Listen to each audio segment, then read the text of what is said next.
Hello Mayhem Athletes and welcome back to Mayhem Nation's Tips and Tricks series for the individual quarterfinals in the 2021 CrossFit Games season.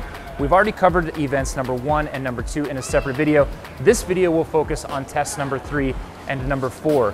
Number 3, first and foremost, close to my heart as a big tall man, 120 wall balls, 120 calories on the rower. Couldn't be simpler, but we still got tips and tricks to help you succeed. And for that, we go once again to Mayhem Nation's Director of Training, Jake Lockett.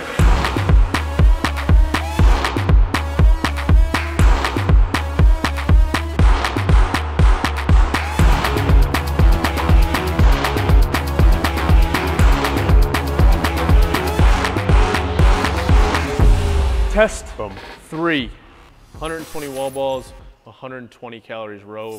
This is a tall person's dream, Jake, so why don't you talk us through it?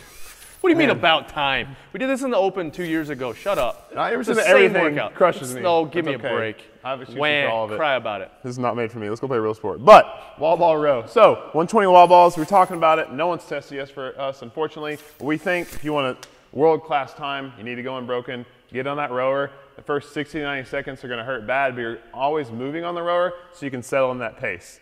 I have something to say. What? Think unbroken, but don't be afraid to call an audible in the middle of it. Do not redline. If you are redlining, drop it, shake it out, go back up. You know, I really... Caveat, most people won't be world class. I know. The 5 seconds before you go 40, 40, 40. I was thinking 40, 40, 40 even, or like we like to go descending a little 45, bit. 40, 35. 50, 40, 30, whatever it is. Something like that. Quick shake, go. There's some time.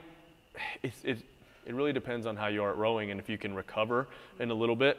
The quicker you can recover on the rower, you know, there's some time to be made up, but there's a lot of time to be lost, if that makes sense. You know, like, yes, unbroken is the goal, but if you're in the dirt and you can't even, like, use that first couple, and luckily we do a lot of this type of stuff where you're working and then you start to rest or recover on some type of machine. We do a lot of that with aerobic capacity stuff. So think about that. First maybe 15 seconds is just moving. Get on that rower. Do not, the more that rower is sitting still, the worse it is. Just, when you're not working, the clock is ticking. There get on there. At least you're moving, at least it's doing something. So think about that.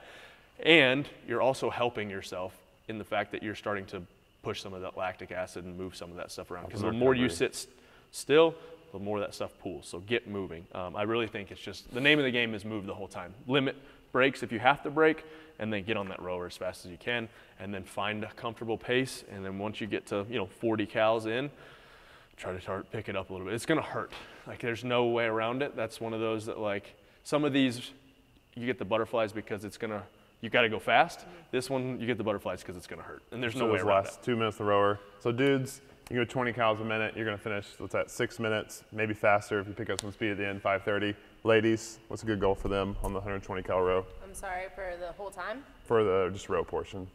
I don't know how long. We should have prefaced this before you asked her that. Yeah, sorry. I don't even know how fast. You can think, I mean, it's probably like 7 minutes. It's simple math of like what 1,200 calories per hour makes, what 1,100, what 1,000. So 1,000 is probably where you're gonna settle that's what I would. My goal would be to stay probably above 1,000. Okay. I know they can't hear me because I don't have a mic, but. Oh, that's right. Oh gosh. Regardless, have a plan on wall balls. Try to stick to the plan and stay disciplined on the clock in your rest. This is good for you guys too. The 9-foot target. Sucks. I hate that. It's not fair. You don't get to scale two things. Especially if you're you don't get to scale the weight and scale the height. You get one scale per workout. That is not fair. That is not fair. They can hear you. It's just quiet.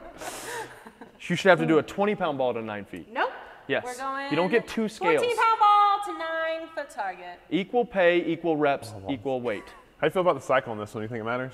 I mean, you could do that if you start getting some, you know, honestly, for this, for me, is going to be my shoulders. My shoulders get burnt out on wall balls. So think about that. Honestly, my legs, they'll start to hurt when you get into the upper reps. My shoulders are going to start. So really don't just sit here like this. You know, try to start moving them around a little bit if you can. If you do that little, like, butterfly thing or whatever the heck that is. But caveat on a big set. If you haven't done carrying unbroken, don't even think about doing unbroken here. Don't even think about it. I've never done carrying unbroken. I've never tried to do carrying unbroken. After your legs are good and warmed up by test number 3, test number 4 is pretty straightforward. Get a heavy barbell loaded up, and within a 20-minute time cap, test your 4-rep max front squat. If you have been following Mayhem Athlete and you have been following Bergner Strength, you are going to laugh your way to the bank for this event. Event 4, 4 rep max. If you've been following Mayhem Athlete, you're welcome. Actually, if you've been following Bergner Strength, you're welcome. Yeah, thank you, Coach B and Sage. Yes, perfect timing for this. You should kind of have an idea of what you want to hit if you've been following that cycle. Go do one of those calculators online, put top in your max, they'll tell you what your 4 rep would be, and shoot for around that. We did it today. Most everyone that did test 1, then test 4 like we talked about, but you could repeat it again on Saturday morning if you needed to. Probably not good to do after pistols, but you do what you got to do. As far as, what did you feel like with it when you went? We warmed up to 225.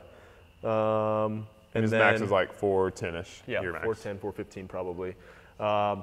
And hit 225, stripped the bar. I was literally just going with Luke, trying to give him a little bit of push. Hitting a doubles. I wouldn't hit a 4. That 3rd and 4th rep are pretty taxing, so I would get something pretty close. What Luke did, he hit, I think his 1 rep max was 365 after Bergner when we tested it. Something like that, 385. I think it was 385. Yeah. And so, man, he looked fast through 2 and 3. So he did hit a safety weight at like, I told him to kind of, you feel it out. So if 2 feels really easy, I would not waste a 4. So, but you want to get a lift in. So be smart about that. I think his first lift was like 341 or something like that. And I'm not going to give away what he ended at. So probably first attempt, 80 to 90% of your 1RM for that first attempt of 4. Building by 2s there. Belt the mess out of this. Use a leather belt. We use the Rogue ones. They're great. Perfect time to have that. A lot of people, you're like anomaly. Most people are going to collapse.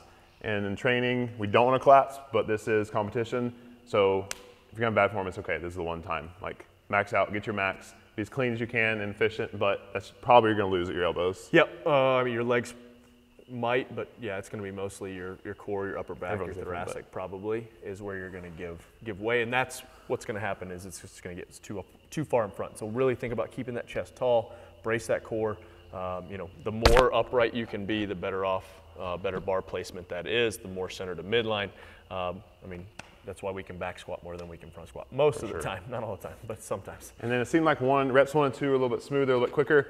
Big breath before 3, and before that 4th rep. Think about time under tension, but still, get that volume here, big time, press against that belt, and get ready to go, because the 4th one is obviously a moneymaker, yep. It's much, much harder than the 3rd, but if you can hang on for the ride, then it's going to make a huge difference in your score.